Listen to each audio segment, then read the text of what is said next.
Because INFJs are introverts, we need a lot of alone time, preferably every single day.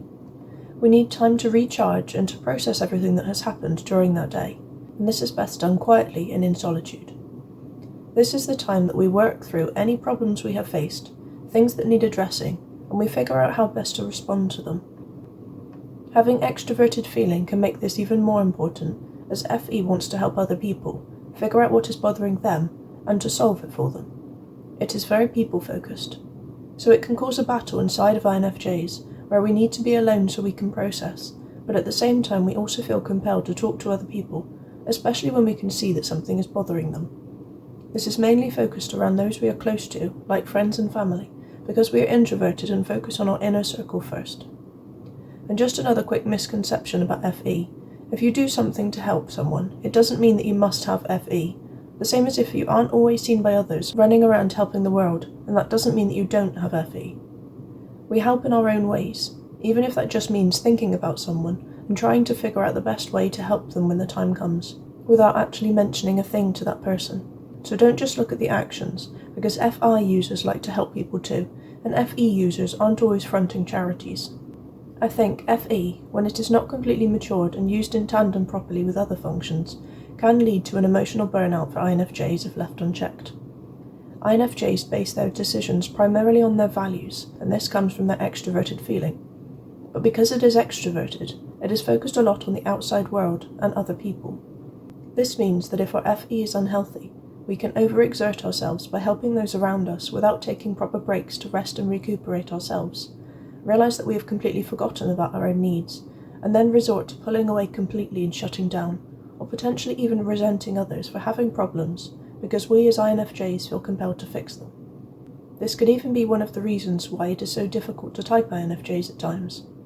We can be extremely empathetic and concerned for the well-being of others, and then we can switch to the complete opposite and shut down emotionally, which is the opposite of a stereotypical INFJ. Part of maturing is learning to use FE in a more healthy and mature fashion. Yes, we are empathetic. Yes, we do care deeply about others, but we shouldn't swing to the extremes, going all in or not at all. We need to find a healthy balance where we can quickly check in with ourselves first to see where our emotional state is, whether we need some time alone to process first, or whether we are in a good place and thus able to help others now. When we are able to do this and to check in with ourselves, we can give our care and attention to other people when we are in a good place, but be able to formulate boundaries and say no when we need to look after ourselves first. We need to put our own needs higher up our priority list, because when we are more looked after ourselves, we are better able to help other people too.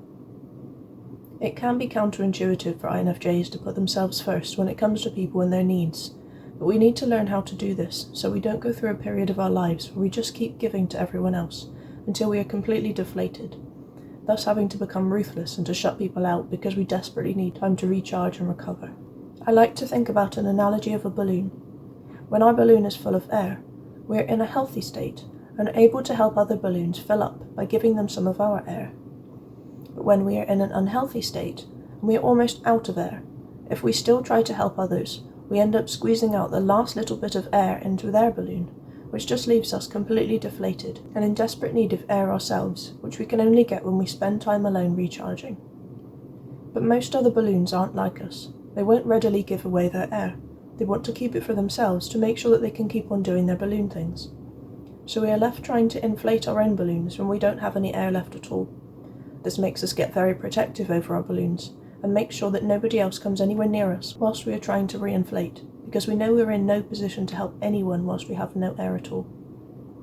If, however, we stay in that healthy state and only offer air to other balloons when we have lots in our balloon, we don't ever get to the point where we desperately need air. We can go through the day, deflate a little through normal daily activities and through helping other balloons near us, then come home and reinflate when we are alone as normal. We also don't ever become completely reliant on others to make us feel good, whether we get that feeling through helping other people and hearing their affirmation, or through having other people pick us back up when we have given our all.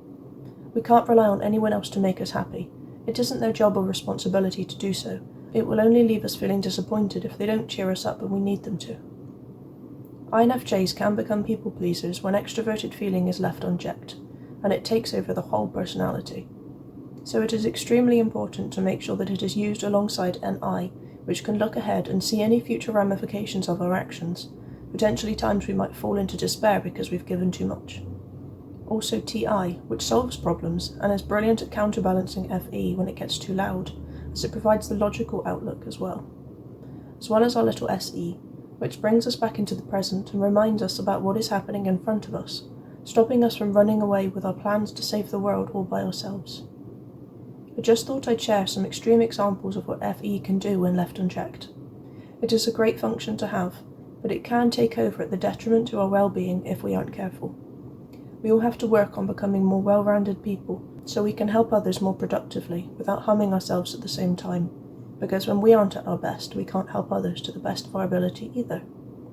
I just think it's useful that when you know a tendency your personality might have, you can watch for any signs that you're heading down an unhealthy path and need to change things up. Anyway, thank you for your time.